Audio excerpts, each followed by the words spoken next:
السلام علیکم ورحمۃ اللہ وبرکاتہ، نحمدہ ونصلی علی رسولہ الکریم، اما بعد فاعوذ باللہ من الشیطان الرجیم، بسم اللہ الرحمن الرحیم، رب اشرح لی صدری ویسر لی امری واحلل عقدۃ من لسانی یفقہوا قولی۔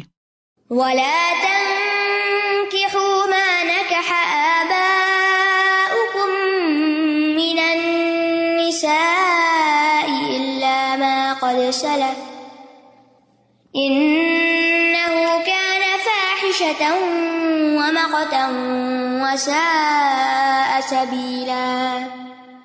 اور تم ان عورتوں سے نکاح نہ کرو جن سے تمہارے باپ نکاح کر چکے ہوں، باپ کی بیوی سے نکاح نہ کرو سوائے اس کے جو پہلے گزر چکا دور جاہلیت میں، یقیناً وہ ایک بے حیائی کا کام اور قابل نفرت عمل اور بہت ہی برا راستہ ہے۔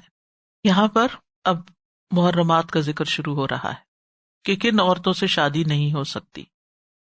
تو ان عورتوں سے شادی نہ کرو جن عورتوں سے تمہارے آبا نے شادی کی، آباؤکم کا لفظ ہے، باپ، دادا، نانا، یعنی آبا و اجداد جو ہیں اس سے اوپر اگر کسی بھی عورت سے انہوں نے نکاح کیا ہے تو اولاد جو ہے ان سے شادی نہیں کر سکتی۔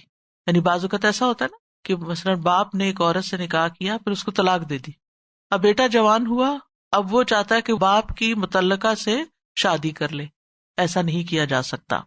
یہ کیا ہے؟ یہ بہت ہی قبیح کام ہے، بے حیائی پہ مبنی ہے، قابل نفرت ہے، بہت برا طریقہ ہے، یعنی جاہلیت کا یہ طریقہ۔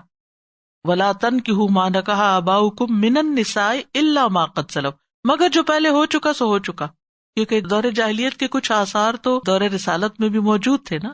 یعنی ہم بھی دیکھیں نا، جب کوئی آیت پڑھتے ہیں تو ہم فوراً کیا شروع کر دیتے ہیں کہ اچھا ہم تو نہیں کچھ ایسا کر رہے، کہ ہمارے گھر میں تو نہیں یہ ہو رہا، ہمارے خاندان میں تو نہیں کوئی ایسا، ہمارے جاننے والوں میں تو نہیں کوئی ایسا جس کے ساتھ یہ ہو چکا ہو۔ ایک دفعہ میں دورہ قرآن کروا رہی تھی اور میں نے اس وقت بتایا کہ 2 بہنوں کا نکاح ایک شخص سے نہیں ہو سکتا نا، ابھی آ جائے گا یہی حکم۔ تو ایک عورت آ گئی میرے پاس، وہ کہتے تھے ہمارے جاننے والوں میں سے ایک شخص نے 2 بہنوں سے اکٹھی شادی کی ہوئی ہے اور اس وقت بھی ان کو اکٹھے رکھا ہوا ہے۔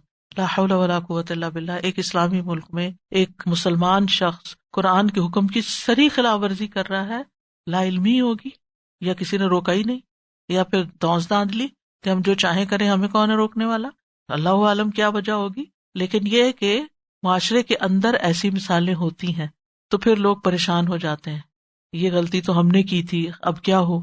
فرمایا الا ما قد سلف، جو ہو چکا سو ہو چکا، اس کو تو اب انڈو نہیں کیا جا سکتا نا، تو ہو گیا، اس کو تو اللہ تعالیٰ معاف کرنے والا ہے۔ لیکن یہ یاد رکھو یہ عمل اچھا نہیں، انہ کان فاحشہ، یہ فاحشہ ہے۔ فاحشہ کا لفظ زنا کے لیے بھی استعمال ہوتا ہے، یعنی یہ زنا کے مشابہ ہے۔ ومقتن، مقت کا لفظی مطلب ہوتا ہے نفرت، کراہیت، یعنی یہ چیز اللہ تعالیٰ کے ہاں نفرت اور ناراضگی کی بات ہے، اور جو عقل سلیم رکھتے ہیں اور صاحب اخلاق لوگ ہیں ان کے نزدیک بھی یہ چیز انتہائی ناپسندیدہ ہے، یعنی اللہ کی ناراضگی کا سبب بھی ہے اور مخلوق کی ناراضگی کا سبب بھی ہے۔ کیسے؟ اب اگر کوئی باپ دیکھے کہ اس کے بیٹے نے اس کی متعلقہ سے شادی کر لی ہے تو باپ بیٹے سے خوش ہوگا؟ کیا ہوگا؟ ناراض ہوگا۔ یہ ہے مقت، یہ ہے ناراضگی۔ ماں اس کی کیا کہے گی؟ وہ بھی ناراض ہوگی، سارا خاندان لان تان کرے گا۔ بیٹے کو تو باپ سے حسن سلوک کا حکم ہے، اس کی ناراضگی مول لینے کا تو نہیں ہے۔ وساء سبیلا، اور یہ بہت برا راستہ ہے۔ یہ دور جاہلیت کی قبیح رسموں میں سے ہے جس میں عورت کا کوئی مقام نہیں تھا اور اس کے ساتھ طرح طرح کی زیادتیاں ہوتی تھی۔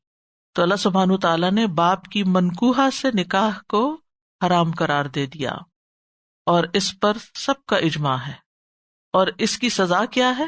معاویہ بن قرہ اپنے والد سے روایت کرتے ہیں کہ مجھے رسول اللہ صلی اللہ علیہ وسلم نے ایک شخص کی طرف بھیجا جس نے اپنے والد کی بیوی سے نکاح کر لیا تھا، اور مجھے حکم دیا کہ میں اسے قتل کر دوں اور اس کا مال ضبط کر لوں۔ یہ ابن ماجہ کی روایت ہے، یعنی اتنا بڑا جرم ہے۔ حرمت علیکم امہاتکم وبناتکم واخواتکم وعماتکم وخالاتکم وبنات الأخ وبنات الأخت وأمهاتكم اللاتي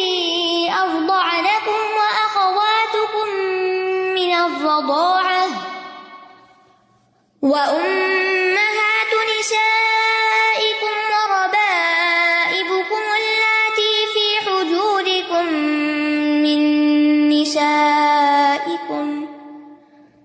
من نسائكم اللاتي دخلتم بهن فإن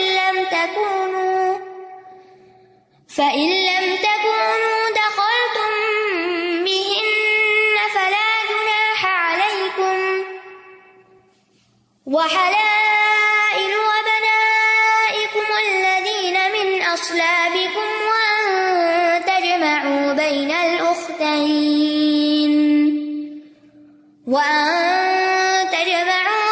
الأختين إلا ما قد سلف إن الله كان غفورا رحيما۔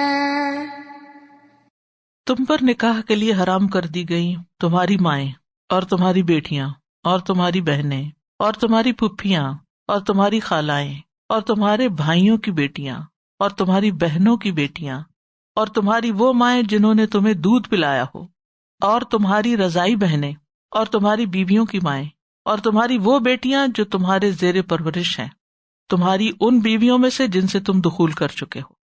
پھر اگر تم نے ان سے دخول نہیں کیا تو تم پر کوئی گناہ نہیں کہ تم ان سے نکاح کر لو، اور تمہارے ان بیٹوں کی بیویاں بھی تم پر حرام ہیں جو تمہاری پشتوں سے ہیں، یعنی بہویں، اور یہ بھی تم پر حرام ہے کہ تم دو بہنوں کو بیک وقت ایک نکاح میں جمع کر دو، سوائے اس کے کہ جو پہلے ہو چکا، بے شک اللہ بہت بخشنے والا نہایت رحم کرنے والا ہے۔ یہاں محرمات کا ذکر ہے، یعنی حرام رشتوں کا ذکر ہے، اور ان خواتین کا ذکر ہے جن سے نسب کی وجہ سے، رضاعت کی وجہ سے اور سسرالی تعلق کی وجہ سے نکاح حرام ہے، اور ان کا بھی ذکر ہے جن کو ایک شوہر کے نکاح میں جمع کرنا حرام ہے، اور پھر بعد میں ان عورتوں کا بھی ذکر آئے گا جن سے نکاح کرنا حلال ہے۔ تو حرمت علیکم امہاتکم و بناتکم و اخواتکم و اماتکم و خالاتکم و بنات الاخ و بنات الاخت، کتنی ہو گئی؟ 7۔ تو نسب کے اعتبار سے 7 قسم کی عورتوں سے نکاح کرنا حرام ہے۔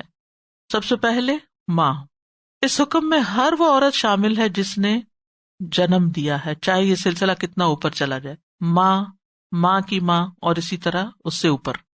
دوسری ہے بیٹی، اس میں بیٹی، بیٹی کی بیٹی، بیٹے کی بیٹی، ٹھیک ہے، یعنی پوتی بھی بیٹی ہی ہوتی ہے۔ پھر سگی بہنیں، باپ کی طرف سے لگنے والی بہنیں یا ماں کی طرف سے لگنے والی بہنیں۔ پھر پھپھی، پھپھی باپ کی بہن ہوتی ہے، اسی طرح دادا کی بہن بھی، اور اسی طرح ماں کی پھپھی بھی اس میں آ جاتی ہے۔ پھر خالہ، خالہ جو ماں کی بہن ہو یا پھر دادی کی یا نانی کی بہن ہو، وہ بھی خالہ کے حکم میں آ جاتی۔ پھر بھائی کی بیٹیاں، اس میں بھائی کی بیٹیاں، بھائی کے بیٹے کی بیٹیاں، اب امیجن کرتے جائیں یہ رشتے ہیں آپ کے، بھائی کی بیٹی کی بیٹیاں، بھائی کی بیٹی کی بیٹیاں، بیٹے کی بیٹیاں بھی اور بیٹی کی بیٹیاں بھی، بھائی کی بیٹی کی بیٹی کی بیٹیاں یعنی نواسی، بہن کی بیٹیاں، اس میں بہن کی بیٹیاں، بہن کی بیٹیوں کی بیٹیاں، بہن کے بیٹوں کی بیٹیاں، وہ بھی آ جاتی۔ تو نسب کے لحاظ سے یہ وہ عورتیں ہیں جو حرام ہیں، جن کے ساتھ نکاح حرام ہے یعنی، اور تمام علماء کا اس پر اجماع ہے کہ ان عورتوں سے نکاح حرام ہے۔ وَأُمَّهَاتُكُمُ اللَّاتِي أَرْضَعْنَكُمْ وَأَخَوَاتُكُمْ مِنَ الرَّضَاعَةِ، اور تمہاری وہ مائیں جنہوں نے تمہیں دودھ پلایا، اور تمہاری رضائی بہنیں بھی، یعنی حق کے رضاعت کی وجہ سے ماں اور بہن سے نکاح حرام ہے، یعنی 2 رشتوں کا ذکر ہے۔ حدیث کی روح سے وہ 7 رشتے جو نسب کی وجہ سے حرام ہے، دودھ کی وجہ سے بھی حرام ہے، ان سب کا ذکر دوبارہ نہیں کیا گیا، لیکن وہ بھی اس میں شامل ہے۔ رضائی مائیں، رضائی بیٹیاں، رضائی بہنیں، رضائی پھپھیاں، رضائی خالائیں، رضائی بھتیجیاں، رضائی بھانجیاں، سب شامل ہیں۔ خون کے رشتوں کی طرح رضاعت کے رشتے بھی حرام ہیں۔ صحیح بخاری کی روایت میں آتا ہے، نبی صلی اللہ علیہ وسلم کی زوجہ حضرت عائشہ کہتی ہیں کہ رسول اللہ صلی اللہ علیہ وسلم ان کے پاس موجود تھے کہ اس دوران میں عائشہ رضی اللہ عنہا نے ایک شخص کی آواز سنی جو حضرت حفصہ کے گھر میں داخل ہونے کی اجازت مانگ رہا تھا۔ حضرت عائشہ کہتی ہے، میں نے عرض کیا، اللہ کے رسول، یہ شخص آپ کے گھر میں داخل ہونے کی اجازت مانگ رہا ہے۔ تو آپ نے فرمایا، میں سمجھتا ہوں کہ یہ فلاں شخص ہے جو حفصہ کا رضائی چچا ہے۔ حضرت عائشہ نے عرض کیا اگر فلاں شخص جو میرا رضائی چچا تھا آج زندہ ہوتا تو وہ میرے گھر میں داخل ہو سکتا تھا؟ تو آپ نے فرمایا ہاں، جو رشتے نسب کی وجہ سے محرم ہوتے ہیں وہ دودھ کے باعث بھی محرم بن جاتے ہیں۔ تو یہاں پر رضائی ماں اور رضائی بہن سے نکاح کی حرمت کا ذکر کر کے باقی رشتوں کو حدیث میں بیان کر دیا گیا۔ وَأُمَّهَاتُ نِسَائِكُمْ وَرَبَائِبُكُمُ اللَّاتِي فِي حُجُورِكُمْ۔ اب یہاں دامادی یا سسرالی تعلق کی وجہ سے 4 قسم کی عورتوں سے نکاح حرام ہے۔ نمبر 1، امہات نسائکم، تمہاری بیویوں کی مائیں۔ یہ کون ہو گئی؟ ساس، اور اگر ساس کی امی زندہ ہو وہ بھی اس میں آ جائے گی، ٹھیک ہے۔ اسی طرح باپوں کی بیویاں بھی اسی رشتے میں آتی سسرال کی وجہ سے نا، اور پھر بیٹوں کی بیویاں، پھر بیوی کی ماں۔ وربائبکم، اور چوتھی عورت ہے ربیبہ۔ ربیبہ کہتے ہیں کسی عورت کی پہلے شوہر سے بیٹی جو شادی کے بعد دوسرے شوہر کے گھر میں آ گئی، یہ ربیبہ ہوتی۔ اور اگر وہ گھر میں نہیں آئی، اپنے ہی باپ کے پاس ہے، تو پھر حلال ہے؟ پھر بھی نہیں حلال، ٹھیک ہے۔ یعنی جن عورتوں کے ساتھ ازدواجی تعلق قائم ہو چکا ہو ان کی بیٹی جو ہے وہ پھر حرام ہوگی، ٹھیک۔ تو یہ 3 قسم کی عورتیں جو ہے نا، جو پہلی 3 تھیں، باپوں کی بیویاں، بیٹوں کی بیویاں، بیوی کی ماں، ساس جو ہے، یہ سب اگر صرف عقد نکاح ہو گیا تب بھی حرام ہو جائیں گی، رخصتی نہیں بھی ہوئی۔ لیکن ربیبہ جو ہے وہ تب حرام ہوگی جب دخول ہوگا۔ فی حجورکم من نسائکم اللاتی دخلتم بہن، اگر کسی نے کسی عورت کو پروپوز کیا، نکاح کر لیا، لیکن رخصتی نہیں کرائی اور پھر اس کو طلاق دے دی، پھر اسی کی بیٹی جو کسی دوسرے شوہر سے تھی اس کو پروپوز کر لیا، تو حلال ہے یہ نکاح، کیونکہ اس عورت کو بھی گھر میں نہیں لایا تھا جس کی بیٹی سے اب نکاح کرنے جا رہا ہے۔ فَإِن لَمْ تَكُونُوا دَخَلْتُمْ بِهِنَّ، پھر اگر تم نے ان سے دخول نہیں کیا، فَلَا جُنَاحَ عَلَيْكُمْ، تو تم پر کوئی گناہ نہیں۔ تو یاد رکھیے ربیبہ نئے شوہر کے گھر میں پلے یا اپنے باپ کے گھر میں پلے یا نانی دادی پالے یا کہیں بیچاری کسی یتیم خانے میں ہے، جہاں بھی ہے وہ حرام ہے۔ اور یہاں فی حجورکم کی قید کیوں لگائی گئی؟ کیونکہ عام طور پر یہی ہوتا ہے کہ جو بیٹی ہوتی ہے وہ ماں کے ساتھ ہی پھر چلی آتی ہے۔ عموماً جب طلاق وغیرہ ہوتی ہے تو پھر بیٹیوں کی تربیت اور ان کو سنبھالنا اور ان کی حفاظت ایک مشکل کام ہوتا ہے، تو وہ ماں کے ساتھ ہی دے دی جاتی ہیں۔ وَأَن تَجْمَعُوا بَيْنَ الْأُخْتَيْنِ إِلَّا مَا قَدْ سَلَفَ، اور یہ کہ تم 2 بہنوں کو ایک جگہ جمع کرو مگر جو پہلے ہو چکا۔